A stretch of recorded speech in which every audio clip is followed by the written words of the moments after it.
चुनाव जीतने दीजिए। 6 महीना में किसी के प्लांट का डस्ट नहीं नजर आए। हम लोग का आंसू पार्टी और तिवारी माँ तो नाम में का 45 साल में नहीं खुला पाया है।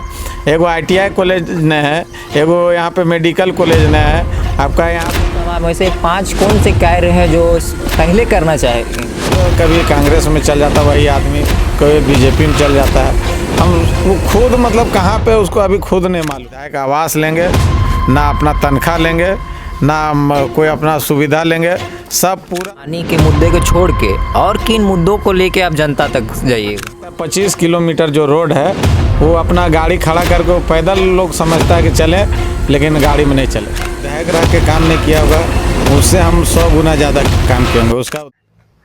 दी इंडिया 2.0 चैनल में आप सभी का एक बार फिर से स्वागत है। जैसा कि आप लोग देख रहे हैं कि झारखंड में चुनाव का माहौल है और आचार संहिता भी लग गया है। तमाम पार्टियां अपनी अपनी उम्मीदवार का लिस्ट जारी कर रहे हैं। उसी दरमियान में आपने देखा होगा कि मांडू विधानसभा से तिवारी महतो उर्फ निर्मल महतो, जिनको NDA गठबंधन आजसू से तरफ से टिकट मिला है, तो आज हमारे समक्ष वो है और उनसे बात करते हैं और जानते हैं वो किन मुद्दों पे वो धरातल पे आएंगे और जनता को क्या कहना चाहेंगे।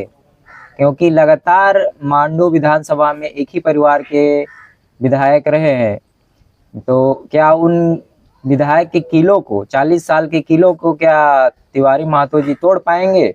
यही सब चीज़ों पे चर्चा होगी और आप हमारे साथ बने रहिए। पहले तो आपको हमारे चैनल में स्वागत है। आपको भी स्वागत है, धन्यवाद। और आजसू NDA के गठबंधन से और से टिकट मिलने के लिए भी बहुत बहुत शुभकामनाएं। क्या कहना चाहिएगा, किन मुद्दों को लेके आप धरना ग्राउंड में जाइएगा? पहले तो मैं तमाम केंद्रीय नेतृत्व को धन्यवाद देना चाहूँगा कि आज हमको एक गरीब परिवार के बेटा को टिकट देने का काम किया है। चाहे BJP, JDU, लोजपा और आंसू के तमाम केंद्रीय नेतृत्व को मैं तहे दिल से धन्यवाद देना चाहूँगा। और आप अभी बोले कि किस आधार पे आप ग्राउंड पे जाइएगा, तो हमको लगता है कि जो अभी 40 साल से राज किया और वर्तमान में विधायक था है न, वो उसका कार्यशैली देख लीजिए और मेरा कार्यशैली देख लीजिए। जितना वो विधायक रह के काम नहीं किया होगा, उससे हम 100 गुना ज़्यादा काम किए होंगे। उसका उदाहरण है, हर एक गांव में ट्रांसफार्मर हम दिए हैं, हर एक गांव में तार पोल हम दिए हैं, हर एक गांव में मरखी में शादी ब्याह में आटा चावल देने का हम काम किए, तेल हम देने का काम किए। हर एक दुर्गा पूजा में जितने भी मंडप रहता है उसमें जाके हम लोग सहयोग राशि देने का काम करते हैं। अगर वो एक जगह भी 1 रुपया का किसी को व्यक्तिगत रूप से मदद किया होगा तो हम राजनीति करना छोड़ देंगे। कोई भी गांव आप चल जाइए और दोनों में। तो विधायक का काम केवल यहीं तक तो सीमित नहीं न रहता है। तो विधायक का काम विकास का भी काम होता है। ट्रांसफार्मर कौन देखेगा, पोल कौन देगा, अंधेरा में रहेगा। विकास किसको कहता है? रोड, बिजली, पानी, इसी को विकास कहता है। ऐसा नहीं कि जाके वहाँ रांची में रह के सिर्फ रहने या दिल्ली में रहने का विधायक का काम नहीं है। यहाँ जनता का जो वोट देता है उसको दुख तकलीफ, बर, बीमारी, शादी ब्याह, मरखी, छठी बरी में भी जाके पहुँच के उसका दुख सुख नहीं जानिएगा, तब तक वो अच्छा नेतृत्व करता नहीं है। ये हम नहीं, मतलब जनता बोलता है। जनता से आप पता कर लीजिए। और कोई भी काम है, अभी आप गिद्दी से आप नया मोड़ रोड देख लीजिए, 20 साल से नहीं बना है। हम अगर यहाँ पे देख लीजिए, अगर हम लोग यहाँ रामगढ़ से आप गिद्दी रोड देख लीजिए, वही चकचका के दोनों मेंस बोर्ड का रोड था। यहाँ रामगढ़ में जब विधायक बना तो देख लीजिए रोड, और वहाँ पे विधायक बना है तो क्या हाल है। वहाँ बरसात में उधर से लोग जाना बंद कर देता है। हमको लगता है 25 किलोमीटर जो रोड है वो अपना गाड़ी खड़ा करके पैदल लोग समझता है कि चलें, लेकिन गाड़ी में नहीं चले। और जैसे अभी विधानसभा आप कह रहे हैं कि वो कार्य नहीं कर पा रहे हैं, तो 40 सालों से जनता लगातार उनको चूज कर रही है। क्या जनता क्या एक तरह से मूर्ख है? जनता पिछले बार जो वोटिंग हुआ था उसमें हम जीत हासिल किए थे। सरकार द्वारा हमको हराने का काम किया गया। जनता हमको जिताया था और जनता 100 पर ही रहता है। जनता आज वोट बिखराव के कारण वो खुद कई दल में है, उसको खुद नहीं मालूम है। और कभी कांग्रेस में चल जाता वही आदमी, कभी बीजेपी में चल जाता है। वो खुद मतलब कहाँ पे उसको अभी खुद नहीं मालूम है। अगर अभी थोड़ा देर पहले अगर उसको टिकट नहीं मिलता फिर कहाँ भाग जाता, उसका कोई गारंटी नहीं। तो जनता को बुड़बक वो समझ रहा, हम नहीं समझ रहे। जनता अगर मूर्ख नहीं है, जनता बहुत सौपरी है। जनता के बदौलत ही हम यहाँ तक पहुँचे, और वो भी जनता के बदौलत ही वहाँ तक पहुँचा है। इसलिए जनता जब चाहता है जिसको ज़मीन में रखता है, जब चाहता है आसमान में भी रखता है। और उसका दिन मतलब आप उसका गांव खुद चल जाइए, उसका गांव में रोड नहीं है, उसका शमशान सेट गांव में नहीं है, उसका मतलब व्यक्तिगत रूप से हम उसका गांव के एक एक लोग के जानते हैं। हमको लगता है उसको गांव में ठीक से पहचानता भी लोग नहीं है। और इस बार उसका गांव में हम सब बूथ में आगे रहेंगे। गांव तक उनके गांव में बूथ में आगे रहिए, सब बूथ में आगे रहेंगे। और जैसे अगर आप ग्राउंड पे जाइएगा जनता से बाकायदा वोट मांगने के लिए, तो सड़क पानी के मुद्दे को छोड़ के और किन मुद्दों को लेके आप जनता तक जाइएगा? देखिए, सबसे बड़ा हम लोग का मांडू विधानसभा कोयलांचल क्षेत्र है, और यहाँ पे हमको लगता है कि 85% कोयला से जुड़ा हुआ है। चाहे वो CCL में रहे या ना रहे, टाटा कंपनी में रहा या ना रहे, तमाम लोग व्यक्तिगत रूप से रोज़गार का साधन कोयला से ही हम लोग का है। और हम लोग चाहेंगे कि कोयला उद्योग में लोग को छटनी हो रहा है, लोग को रोज़गार नहीं मिल रहा, उसमें पहले हम लोग रोज़गार दिलाने का काम करेंगे। और आप मालूम है कि हम कईयों बार आंदोलन में जेल जा चुके हैं, चाहे टाटा कंपनी का आंदोलन हो, चाहे CCL का आंदोलन हो। हम लोग कई बार हम लोग का कंपनी जेल भेजा है। लेकिन वो लोग कंपनी लोग से भी हम आग्रह करेंगे कि आप लोग यहाँ के जो लोकल नौजवान लोग हैं, बेरोज़गार लोग हैं, जो दिल्ली, मुंबई और अनेकों प्रदेश के साथ साथ विदेशों में लोग रहता है, वो लोग को यहाँ यहीं पे रोज़गार दे। सिर्फ यहाँ पैसा कमाने के लिए आप लोग उद्योग मत लगाइए, यहाँ के लोगों को भी रोज़गार दे। क्या लगता है NDA गठबंधन से आपको टिकट मिला हुआ है, और आसू गठबंधन भी आसू से मिला हुआ टिकट, क्या आपको NDA के प्रत्याशी लोग का समर्थन मिल पाएगा? देखिए, NDA का प्रत्याशी बनाया तो कुछ सोच समझ के बनाया। हम लोग एक गरीब परिवार के हैं, और गरीब परिवार के लोग ज़्यादा राजनीतिक जानता नहीं। हम लोग सीधा साधा खुला विचार के आदमी हैं, और वो लोग ज़रूर देगा। तभी हम लोग भी उन लोगों को कईयों बार हम लोग मदद किए हैं, चाहे जयंत सिन्हा हो या फिर मनीष जायसवाल हो, या अनेकों उपचुनाव हुआ तो हम लोग वहाँ पे किए। उसके बाद राज्यसभा में कई गो हम लोग सांसद बनाए हैं। हम लोग तो एक छोटा पार्टी हैं, छोटा पार्टी का काम है सबको हाथ जोड़ के राम सलाम करना। आपने भी कोयला खनिज का जो स्थानीय लोगों को उसका लाभ दिलाने की बात कही ताकि बाहर पलायन ना कर सके, तो यहाँ पे एक आप देख रहे हैं झारखंड 40% खनिज पूरे इंडिया का उत्पाद करते हैं, उसमें से झारखंड अभी सबसे गरीब राज्य है। और यहाँ तक कि झारखंड से खनिज जाता है, अभी आप मांडू में ही देख सकते हैं, यहाँ से कोयला जितना भी निकल रहा है, अगर कोई स्थानीय लोग इसका अगर जलावन के लिए ले जाता है तो उसको काफ़ी दिक्कत होता है, प्रशासन से भी भिड़ना पड़ता है, और प्रशासन देख लेता है तो चोरी का टैग लगता है, केस भी होता है। तो इस समस्या को आप कैसे जड़ से ख़त्म करेंगे? क्योंकि हर कोई आम परिवार, गरीब लोग कहीं ना कहीं कोयला से ही अपना खाना बनाने का जो भी सुविधा है करते हैं, तो इसको आप कैसे दूर कीजिएगा? हम तो देखिए, हम बोले ना, हम खुद कोयलांचल के हैं, तो हम एक एक लोग के जानते हैं, और कौन क्या करता है हम एक एक लोग को जानते हैं। कोयला यहाँ पे फ्री होना चाहिए।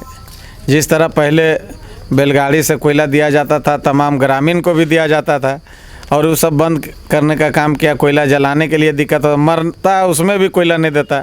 तो ऐसे में हम प्रबंधक को अभी देखिए, कुछ ऐसा बात हम नहीं बोले कि चुनाव है, चुनाव को माहौल में जानता है कि आंसू पार्टी थोड़ा सा उग्र होकर चुनाव लड़ता है, इसलिए हम लोग शांतिपूर्वक चुनाव लड़ना चाहते हैं। इसलिए अभी हम किसी के बारे में टिप्पणी नहीं करेंगे।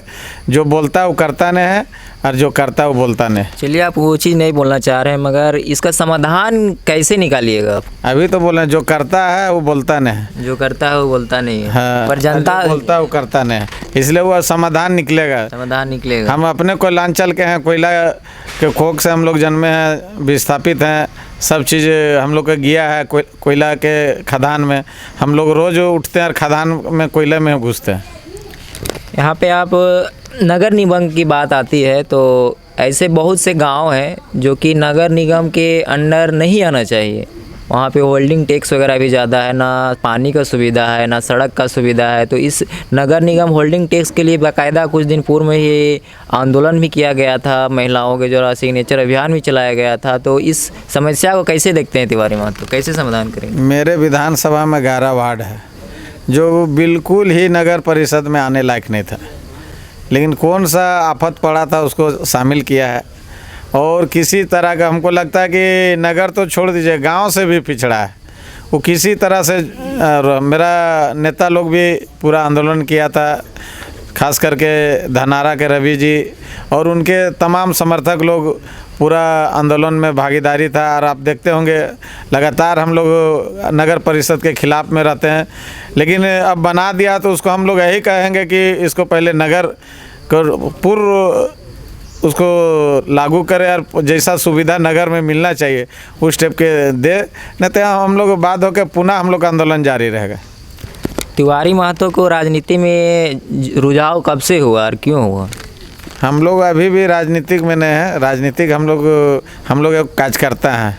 नहीं, अब तो टिकट मिल गया, अब तो चुनाव लड़ने वाले हैं, तो अब एक राजनेता ही तो नहीं, अभी भी हम लोग काज करता है और आगे भी काज करता रहेंगे। हमको राजनीतिक से मतलब नहीं है, हम लोग एक आंसू के सिपाही हैं, जो लोग बोलता है उसको हम लोग करते हैं। हम लोग को पहले भी हम बोले कि हम लोग को कोई राजनीतिक का एक ज्ञान भी नहीं है, हम लोग सीधा साधा लोगों को सेवा करने के लिए जाते हैं और उसी को आशीर्वाद हम समझते हैं बस। पर लोगों को तो छोटा सा पोस्ट मिल जाता है तो अपने आप में एक अलग ही आ जाते हैं। तो आप तो अब विधायक का इलेक्शन लड़ने वाले हैं।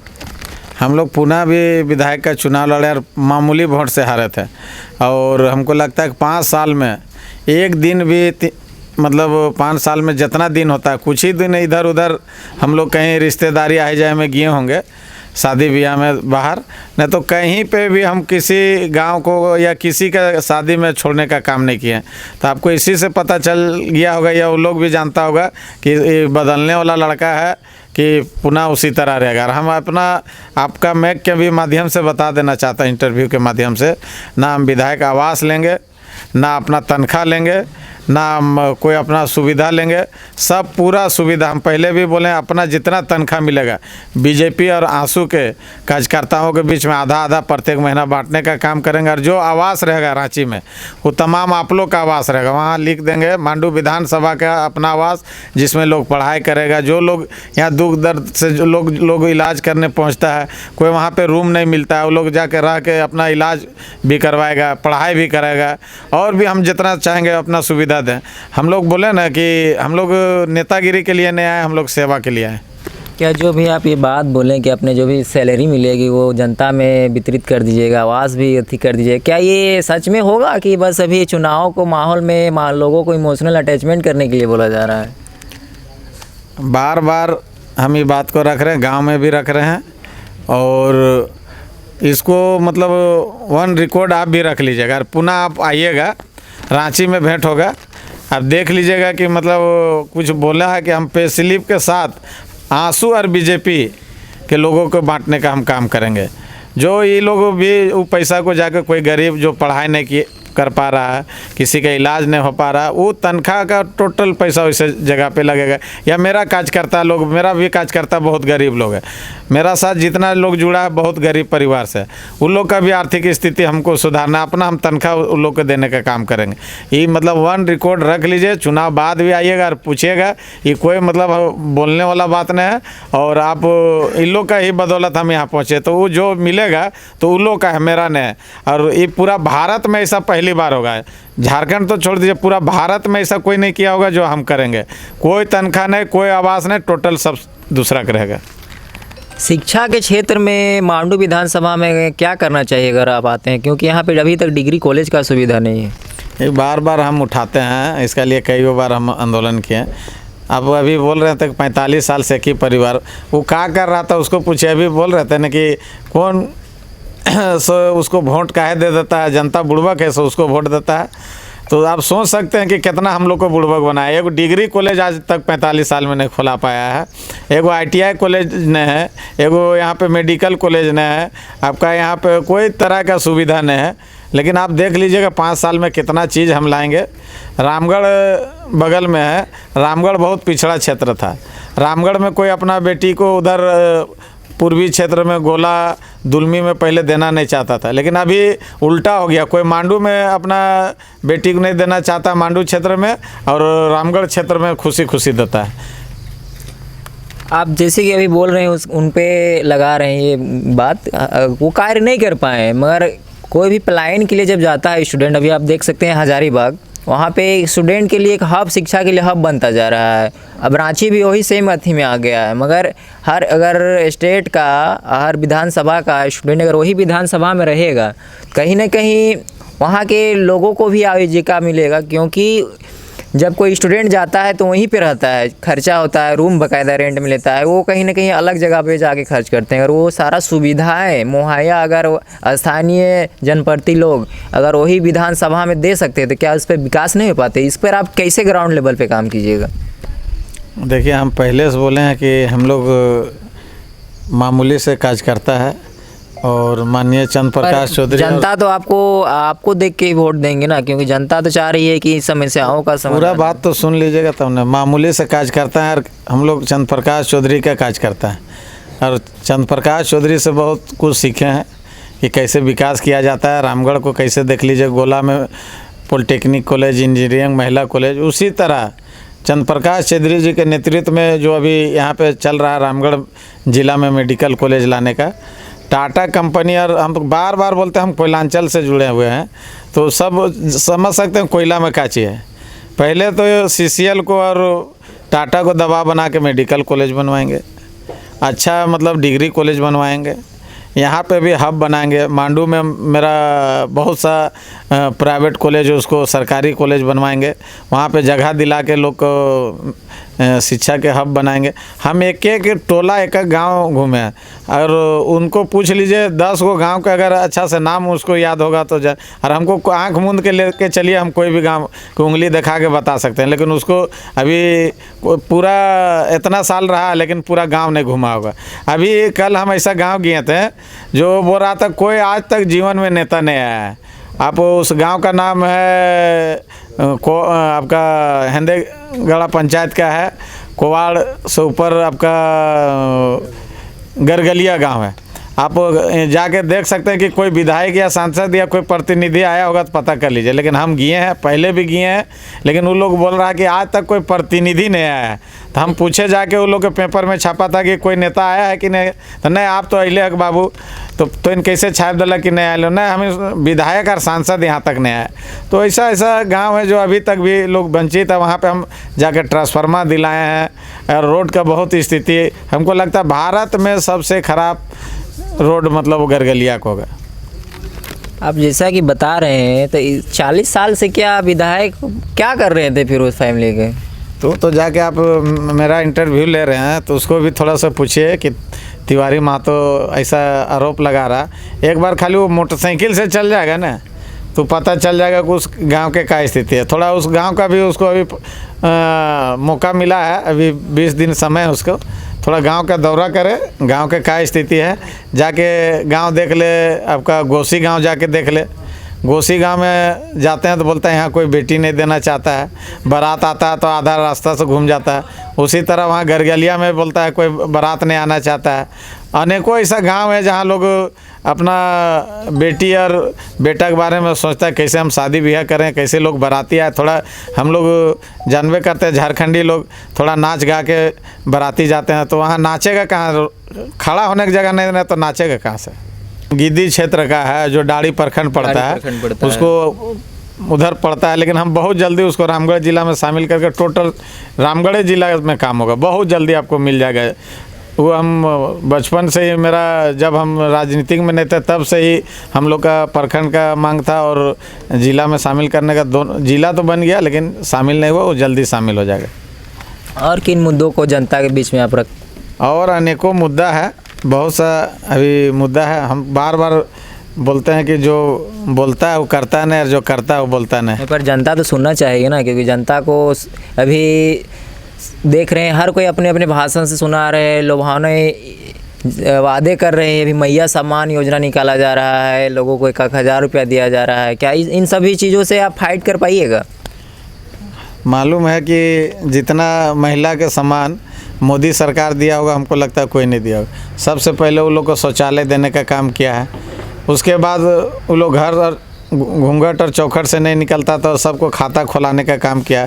किसान लोग को 6-6 हज़ार रुपया प्रत्येक एकड़ में देने का काम किया। इतना वो योजना है कि वो लोग हम लोग से कभी टक्कर ही नहीं ले सकता।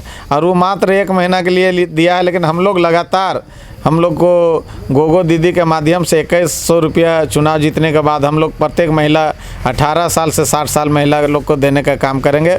और वो केंद्र सरकार ही कर सकता है, राज्य सरकार का कोई पावर नहीं है। अभी वर्तमान में झारखंड में जेएलके नाम की बड़ी चर्चा हो रही है, सोशल मीडिया हो चाहे अदर गांव हो, और एक माहौल भी बना है कि यहाँ से भी उनका भी टिकट है। कि मतलब क्या लग रहा है आपको, अगर वो जेएलके में कोई कैंडिडेट यहाँ आता है तो क्या प्रभाव कर पाएगा? हम बार बार बोलते हैं और आपका माध्यम से बोल रहे हैं, जो बोलता है वो करता नहीं, और जो करता है बोलता नहीं। तो दूसरा का हम यहाँ चर्चा, अगर हमसे कोई जो उपेक्षा जनता का तो मेरा बारे में पूछे। अब वो दूसरा के बारे में हम कोई टिप्पणी नहीं देना चाहते। हम अपना, आप आए हैं इसके लिए स्वागत है। और अभी समय का भी अभाव है, फिर भी आपका बीच में हम समय दिए हैं। आपका लिए स्पेशल हम क्षेत्र से छोड़ के यहाँ पे आए, इसलिए दूसरा के बारे में हमसे ना पूछे तो अच्छा बेहतर रहेगा। रुंगटा में आंदोलन चल रहा था काफ़ी ज़ोरों से, वहाँ एक बच्चा का भी रिम्स में डेथ भी हो गया था। तो उस समय काफ़ी लोगों को प्लांट जो है वहाँ से डस्ट उड़ता है, जिससे बीमारियाँ फैल रही है, उस पर क्या कहना चाहिएगा? डस्ट आपको 6 महीना में किसी का प्लांट का नज़र नहीं आएगा। चुनाव जीतने दीजिए, 6 महीना में किसी का प्लांट का डस्ट नहीं नज़र आएगा। हम लोग का आंसू पार्टी और तिवारी मातो नाम में काफ़ी है, नाम ही काफ़ी है। 6 महीना में बंद हो जाएगा, 6 महीना में डस्ट बंद हो जाएगा। क्या अभी किसी का प्लांट को डर नहीं है डस्ट का, जो कि चला रहे हैं? आप बता रहे हैं 6 महीने में बंद कर देंगे, इसका मतलब किसी का डर नहीं है? 50% बंद हो गया। आप बगल में देख लीजिए, यहीं से खड़ा देख लीजिए, एगो डस्ट नहीं है। पहले यहाँ पे आप बैठने का स्थिति में नहीं रहते। मेरा ये घर है और घर के बगल में प्लांट है। आप कैमरा घुमा के देख लीजिए। मेरा आंदोलन का नतीजा ये है कि एगो डस्ट नहीं, जेल गए और एक भी डस्ट नहीं है। हम 2 बार हमको जेल भेजा और एक भी डस्ट नहीं। उसी तरह आंदोलन होगा और एक भी डस्ट, कोई गांव में एक बूंद भी अबदन, पूरा पानी भी खुला रख सकता है और खाना भी खुला रख सकता है। 6 महीना के अंदर हम तमाम मांडू विधानसभा के नागरिकों को आश्वस्त करते हैं कि कोई भी प्लांट डस्ट नहीं उड़ाएगा। डस्ट की बात कर रहे हैं, आप 6 महीना में इसका समाधान दे दीजिएगा तो ये तो बहुत ही अच्छा की बात है, क्योंकि जनता को अगर डस्ट से राहत मिलेगा, क्योंकि डस्ट एक अचानक उसका हाथ नहीं होता है, वो धीरे धीरे लोगों के फेफड़ा में जाती है और असर करती है। और आप जैसे सरकार में आती है, अभी देख रहे हैं एग्ज़ाम हो रही है, इलेक्शन में वादे किए थे कि रोज़गार देंगे, सृजन होगा, स्टूडेंट का एग्ज़ाम होगा हर साल, मगर हर एग्ज़ाम रद्द हो जाता है, पेपर लीक हो जाता है। अभी CGL एग्ज़ाम ही हुआ था, वो भी इंटरनेट बंद किया गया, मगर अभी पेंडिंग पड़ा हुआ है, उसमें भी बोला गया है धांधली हुआ है। तो इन सब मुद्दों पे तिवारी महतो कैसे बात करेगी इस विधानसभा में? आज पूरा झारखंड सरकार ही भ्रष्ट है, तो किस पे उम्मीद कर सकता है? अगर घर के ही आदमी चोर निकले तो दूसरा पे भरोसा किया जा सकता है? वैसा कहीं नहीं हो सकता है। आप देखें, एक एक जो नौकर के पास अरबों रुपया मिलेगा तो मालिक के पास कितना होगा? हम लोग अपना निस्वार्थ भाव से पहले भी बोले हैं, जो मेरा कुछ है पूरा जनता का है, और जितना परीक्षा हुआ है सब में धांधली है, सब में 25 लाख 30 लाख उसका जिला अध्यक्ष से लेकर सब लोग तसलने का काम किया है, और घर घर जाके पैसा लिया है, और पेपर को खाली रखा गया है। पेपर को भरने का काम अभी भी चल रहा था, लेकिन आज चुनाव का मौसम आ गया, उसका सरकारें नहीं आएगा, जो भी उसका परीक्षा हुआ सब रद्द किया जाएगा। हम लोग का सरकार आएगा तो, और वैसे स्टूडेंट को आश्वस्त करते हैं जो पढ़ाई लिखाई में ध्यान दे, और पढ़ाई लिखाई में ध्यान दें, नौकरी आप लोग को सुनिश्चित होगा। वैसे नहीं कि सिर्फ हल्ला करने से नहीं होगा। आप सुनिश्चित रहिए, एनडीए की सरकार होगा, आप घर में पढ़िए और परीक्षा दीजिए और नौकरी लीजिए। आखिरी सवाल रहेगा आपसे, अगर आप विधानसभा में आते हैं बाकायदा चुनाव जीत के, तो मांडू विधानसभा में से 5 कौन से कार्य हैं जो पहले करना चाहेंगे? पहला काम करेंगे, डाड़ी प्रखंड को रामगढ़ जिला में शामिल करो। दूसरा, कर्मा क्षेत्र को प्रखंड बनाएंगे। उसके बाद मांडू को अनुमंडल बनाएंगे। बिशुनगढ़ को पूर्ण अनुमंडल का दर्जा दिलाएंगे। उसके बाद यहाँ के युवा को, जो मेरा बाहर में लगभग 20,000 से ज़्यादा बिशुनगढ़, टाटी झरिया और चुरचुर के लोग पलायन किया है, उसको पूर्ण हम लोग यहाँ लाकर बड़ा उद्योग स्थापित करके, जो बगल में टाटा देख रहे हैं, बगल में अब देख रहे हैं यहाँ पे बड़ी उद्योगपतियों से यहाँ पे लगा हुआ है, वैसा उद्योग हम मांडू विधानसभा में लगा के यहाँ पे भी हम लोग मांडू को काठमांडू का दर्जा दिलाने का काम करेंगे। चलिए, आप देख रहे थे तिवारी महतो जी और निर्मल महतो जी, जिनका एक पॉडकास्ट या कह लीजिए या चुनावी दौरा कह लीजिए, जो उनके माध्यम से जनता को किस बीच में जाने वाले हैं, क्या क्या जनता के लिए करने वाले हैं, वो तमाम चीज़ें की बातें की गई है। और इस वीडियो को आप देखिए और तिवारी महतो जी को समझिए और आप हमारे साथ जुड़े रहिए। जय हिंद।